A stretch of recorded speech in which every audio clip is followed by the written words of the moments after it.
Olá, queridos, a paz do Senhor Jesus. Que bom que nós estamos aqui para mais uma pré-aula da nossa escola bíblica dominical. Que bom que Cristo, nosso Senhor e Salvador, nos deu mais esta oportunidade para estarmos aqui passando para você, querido aluno, professor, superintendentes, todos aqueles que amam estudar a palavra de Deus, mais alguns comentários. Eu sou o professor Márcio, membro da Assembleia de Deus, Ministério Missão em Parauapebas, e nós publicamos aqui neste canal uma série de estudos bíblicos para a edificação do povo de Deus. Portanto, eu já convido a você que não é inscrito, se inscreva, curta, compartilhe, deixe seus comentários, ajude-nos ainda mais a anunciar o ensino da palavra de Deus.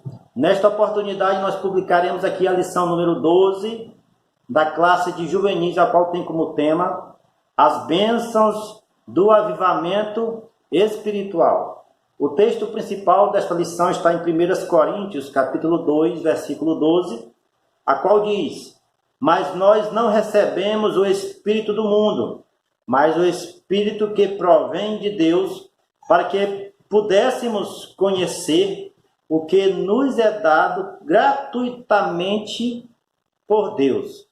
Aqui o texto bíblico está dizendo que nós não recebemos o Espírito do mundo, mas o Espírito que provém de Deus, esse Espírito que vai nos moldar, que vai nos capacitar, que vai nos direcionar, que vai fazer com que nós aprendamos ainda mais a cada dia, a ter experiência com o Senhor e a entender, abrir nossos olhos espirituais para as coisas de Deus. E o que vai fazer esse Espírito? Ele vai fazer que nós conheçamos a cada dia o que nos é dado gratuitamente por Deus. O que é dado gratuitamente? As bênçãos espirituais. As bênçãos do Senhor, espiritualmente falando, são derramadas sobre aqueles que o temem, sobre aqueles que buscam obedecer os seus mandamentos, fazer a sua vontade. É isso que nós vamos ver aqui nesta lição deste dia de hoje. Por que, irmão Márcio? Porque esta lição vai tratar que aquele que serve a Cristo, aquele que está com sua mente direcionada às coisas de Deus, o Senhor estende as suas mãos e abençoa com bênçãos espirituais dos céus. O objetivo específico dessa lição é enumerar os efeitos do avivamento, apontar para a necessidade de gerarmos frutos, destacar o amor e a fome por Deus. O Sintetizando vai dizer o seguinte: os grandes avivamentos promovem resultados extraordinários nas pessoas, nas comunidades e nas nações inteiras.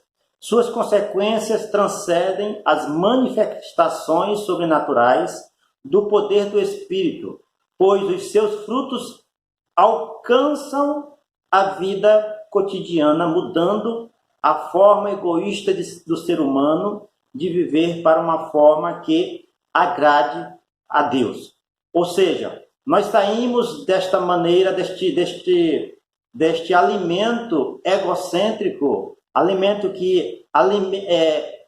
atitudes que alimentam o nosso egoísmo, e passamos então a ser moldados e trabalhar para que o nosso Senhor Jesus Cristo seja glorificado. Ou seja, passamos do egocentrismo para as atitudes cristocêntricas, que glorifiquem a Jesus Cristo de Nazaré, que glorifique o Senhor dos Senhores, o Rei dos Reis, o Leão da tribo de Judá, ao nosso Senhor e Salvador Jesus Cristo.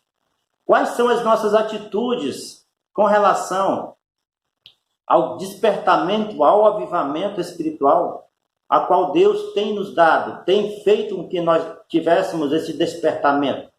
As atitudes, meus queridos professores, meus queridos alunos, aqueles que me ouvem neste canal, que nos acompanham há um bom tempo, é para glorificar a Deus. Por quê? Porque Ele tem derramado bênçãos espirituais sobre as nossas vidas? Não, porque Ele é o Todo-Poderoso e todas as coisas estão sob o seu controle.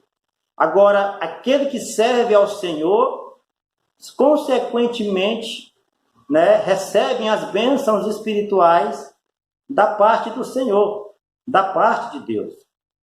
A introdução vai dizer o seguinte: quando há uma obra verdadeira do Espírito de Deus, ocorre uma mudança radical no caráter do ser humano. Isso é verdade. Quando o ser humano é moldado pelo Espírito Santo, e ele começa então a andar no Espírito, a qual diz em Gálatas capítulo 5, versículo 25, o fruto do Espírito começa a se manifestar na vida daquela pessoa. Irmão, mas e quais são os frutos do Espírito? Ou o fruto do Espírito? É o que diz aqui a nossa leitura bíblica em classe, a partir do versículo 22. Mas o fruto do Espírito é gozo, paz, longanimidade, benignidade, bondade, fé, mansidão e temperança. Em outras versões tem domínio próprio. São 9 partes deste fruto que faz com que o servo do Senhor, que faz com que aquela pessoa que serve a Cristo se manifeste exteriormente, para que esses frutos sirvam de testemunha para outras pessoas. O domínio próprio, o amor, o gozo, a paz de espírito, a mansidão, a longanimidade, a benignidade, que é longo de ânimo, longo de bondade, a fé em Jesus Cristo e, por fim, o domínio próprio. São o fruto do Espírito que testemunham que Cristo está na vida daquela pessoa, e esses frutos tendem a gerar mais frutos. Mas vamos continuar aqui. No primeiro ponto da nossa lição vai dizer o seguinte: o fruto do Espírito é gerado. O que é o fruto do Espírito? O fruto do Espírito é a resposta do crente mediante a ação do Espírito Santo, no sentido de se parecer mais com Jesus Cristo. Nesse aspecto, o que é gerado pelos verdadeiros avivamentos espirituais transborda para o campo da ação humana, moldando o caráter da pessoa para o viver cristão. Logo, o crente que está avivado deseja sinceramente manifestar as virtudes do Espírito Santo em sua vida.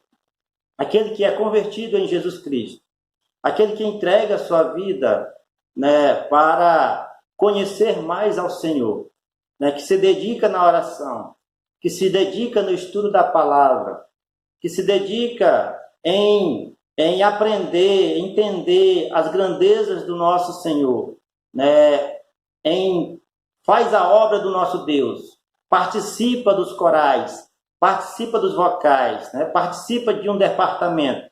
Aqueles que estão envolvidos na obra do Senhor Jesus, eles aprendem, eu posso dizer assim porque eu faço parte, sou exemplo e testemunha, que aprendem com mais facilidade a gerar o fruto do Espírito, que são essas 9 partes que eu acabei de falar. Existem outras manifestações, outras maneiras, que é considerado também fruto para com Deus, como, por exemplo, salvação de almas, mas isto é consequência daquilo que a gente está manifestando externamente para o mundo. O mundo vê Cristo em nós e, consequentemente, este mundo, as pessoas do mundo, elas vão também, através do nosso testemunho, servir também a Cristo, aquele a quem nós servimos.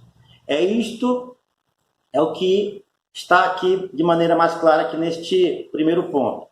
O fruto do Espírito é gerado, primeiramente pelo Espírito Santo, e ele é uma resposta mediante a ação do Espírito Santo na vida do cristão.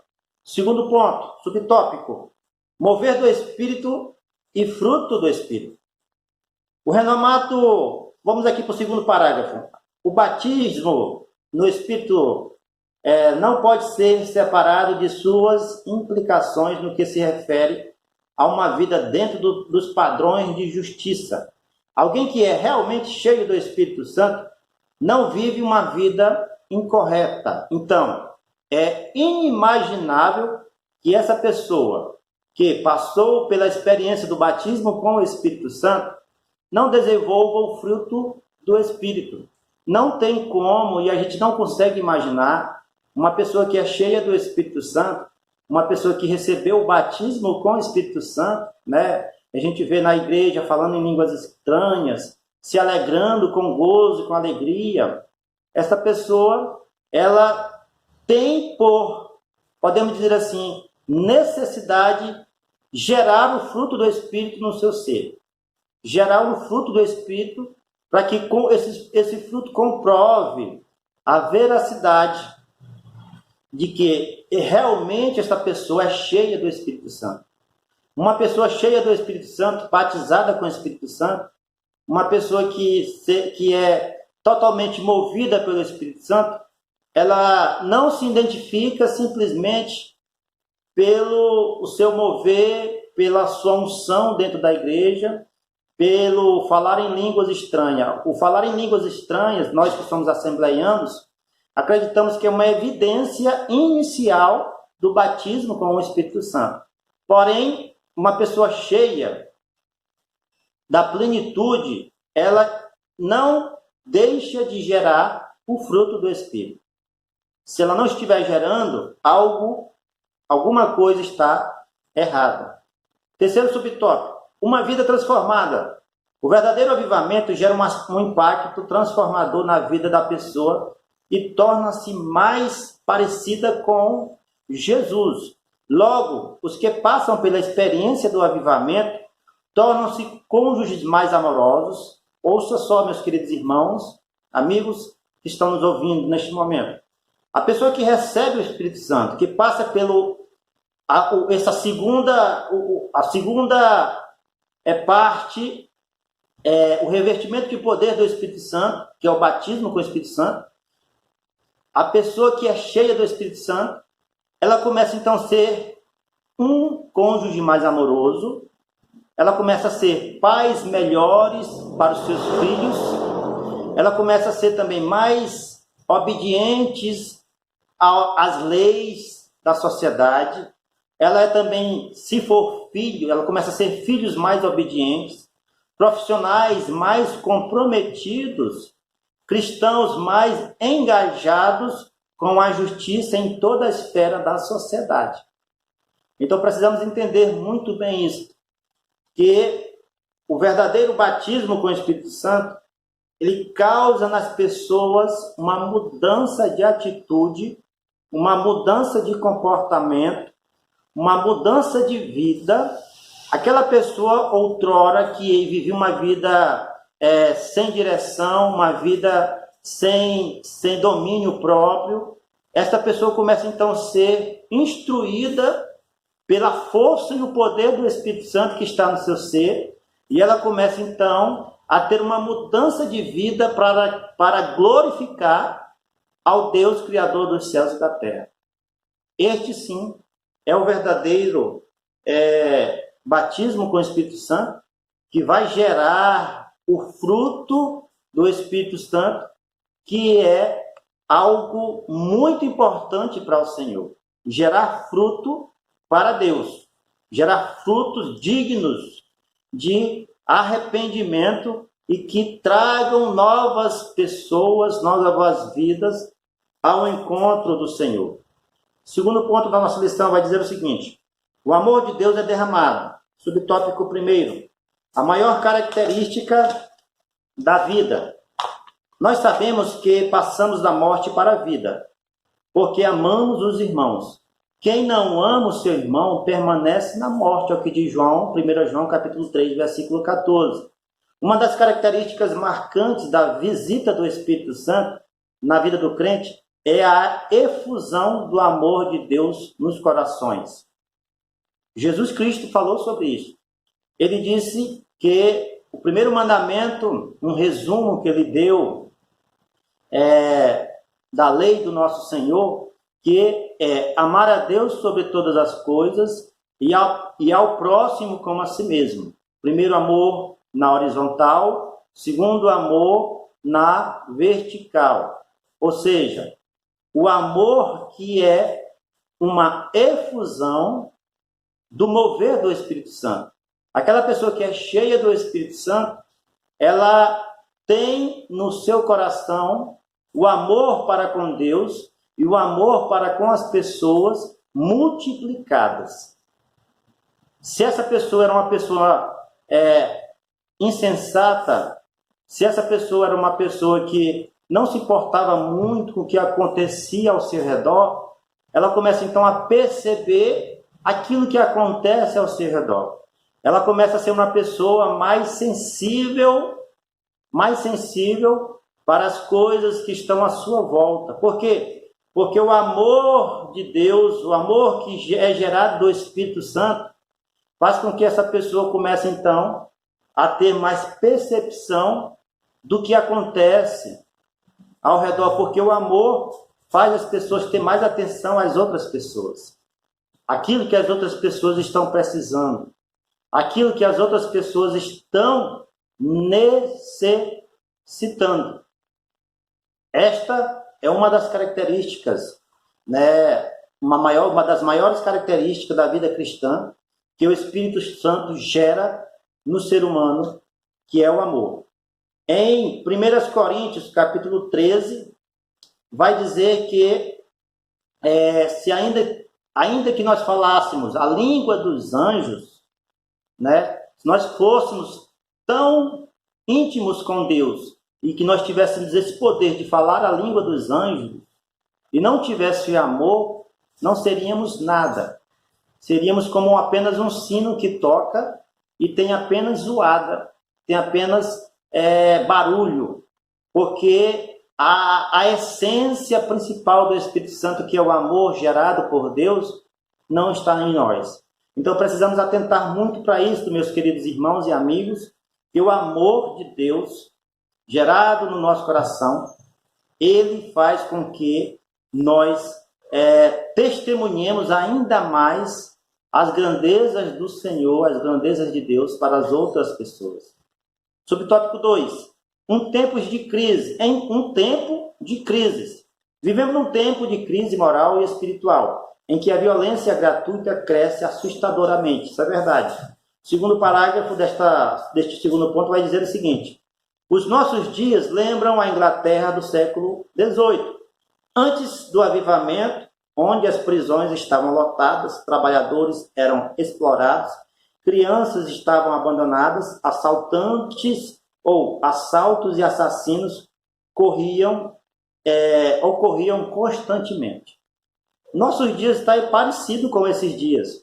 Antes do avivamento da Inglaterra, no século XVIII, os irmãos que não sabem o que foi que aconteceu neste avivamento, eu tenho uma videoaula gravada aqui, é a lição número 5. Você vê aí a playlist do nosso quarto trimestre agora de 2020.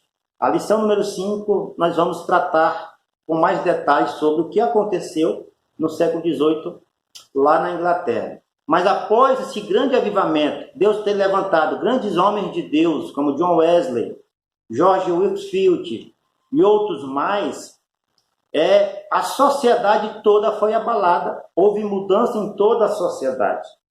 E nós precisamos, nos dias de hoje, de um avivamento parecido ou até maior do que o que aconteceu na Inglaterra.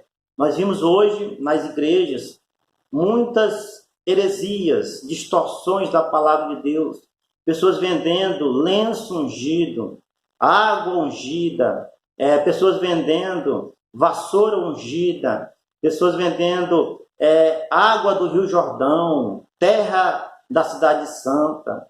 Isto não é bíblico mediante as Sagradas Escrituras, porque estas peças não têm valor, não têm poder nenhum diante do Evangelho do nosso Senhor Jesus Cristo. Porque o Evangelho de Deus, a qual diz o apóstolo Paulo, o Evangelho do Senhor é o poder de Deus para todo aquele que crê. É Ele quem vai nos levar ao céu, é Ele que vai nos converter dos nossos erros, dos nossos pecados, E por consequência disso, o nosso Senhor, Ele derramará as bênçãos espirituais para as nossas vidas. Subtópico 3. A solução do avivamento. A nossa esperança não está nos governos, nos planos econômicos ou nas reformas sociais, embora saibamos que isso deve haver tais projetos para a prosperidade de uma nação. Isto é importante para nós, meus queridos irmãos, né, o desenvolvimento, né, as reformas, né, as estruturas dos poderes legislativo, judiciário, né, estas leis que é aplicada no nosso país, mas isto é para o desenvolvimento social de uma nação. Mas, porém, o único que nós devemos confiar e acreditar e entregar a nossa vida é no Senhor, Deus dos céus. É naquilo que o Senhor pode fazer aos nossos olhos. Aquilo que é impossível para o homem, para Deus ele é possível. Aquilo que nós não acreditamos, que nós não temos mais forças para lutar, o Senhor ele luta por nós. Ele encara, né, as lutas a favor do servo fiel e obediente ao Senhor. O nosso Deus ele faz isto por nós. Então é nele que nós devemos confiar, no Senhor é que nós devemos confiar. Não desmerecendo as leis municipais, estaduais, lei federal, nem desmerecendo as ações sociais que o governo faz em favor da nação, porque isso também é importante para o desenvolvimento de uma nação. Terceiro ponto, fome de Deus. Subtópico 1, um anseio pela presença do Senhor. Os avivamentos, geram o anseio da alma por mais de Deus. Somos desafiados a buscar constantemente a presença do Altíssimo, todos os dias. Tiago vai dizer que chegai-vos a Deus e Ele se achegará a vós. Né? O nosso Senhor, Ele quer que a nossa fé seja a cada dia alicerçada nele, crescida em Deus, crescida no seu Filho Jesus Cristo. Como nós poderemos querer receber as bênçãos do Senhor se nós não estamos buscando ao Senhor? Isaías capítulo 58 vai dizer que buscai ao Senhor enquanto se pode achar e invocai-o enquanto está perto. Agora ele está perto. Nós estamos vivendo o tempo da graça. E este tempo nos privilegia porque é um tempo que nós temos total acesso ao trono da graça de Deus através do seu Filho amado, Jesus Cristo. Hoje nós podemos nos ajoelhar dentro do nosso quarto e se conectar com Deus através das nossas orações. Mateus 6,6, ele vai dizer que nós precisamos disso, entrar no nosso quarto e orar ao Senhor, porque assim nós mataremos a nossa fome, o nosso anseio pelo Senhor e Salvador Jesus Cristo. Segundo ponto, indo em direção a Deus. Um genuíno avivamento também deve levar o cristão em direção a Deus, na certeza que não somos mais do que o que éramos, mas ainda não somos o que devíamos ser. A cada dia nós aprendemos com o Senhor. Passado, nós éramos desgarrados. Presente, nós estamos aprendendo com o Senhor. E no futuro nós conheceremos a Ele como Ele é. Amém, meus irmãos? Eu espero que você tenha gostado desta videoaula. Que o Senhor tenha falado com você mediante estes comentários desta videoaula. E que o nosso Deus continue conosco, nos ensinando. Tá bom? Fiquem todos na paz. E até a próxima aula, se o Senhor, nosso Deus, nos permitir.